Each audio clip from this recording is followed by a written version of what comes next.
పూతలపట్టు నియోజకవర్గం కాణిపాకం శ్రీ వరసిద్ధి వినాయక స్వామివారి దేవస్థానం అయ్యప్ప భక్తులతో కిటకిటలాడుతోంది.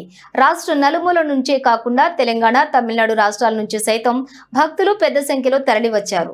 వేకువజామున 5 గంటల నుంచి అయ్యప్ప భక్తులతో ఆలయం కిటకిటలాడింది. అభిషేక సేవ మొదలుకొని సర్వదర్శనం, నిజరూప దర్శనం, శీఘ్ర దర్శన సేవల్లో భక్తులు కిక్కిరిశారు. భక్తులకు ఎలాంటి ఇబ్బందులు తలెత్తకుండా దేవస్థాన అధికారులు ప్రత్యేక ఏర్పాట్లు చేశారు. అన్నదాన కేంద్రం, లడ్డూ ప్రసాదాల విక్రయాల కేంద్రాల వద్ద భక్తులకు ఇబ్బందులు తలెత్తకుండా ఈవో పెంచల కిషోర్ క్షేత్రస్థాయి అధికారులకు ప్రత్యేక సూచనలు జారీ చేశారు. ఎలాంటి అవాంఛనీయ సంఘటనలు జరగకుండా పోలీసులు బందోబస్తు ఏర్పాటు చేశారు.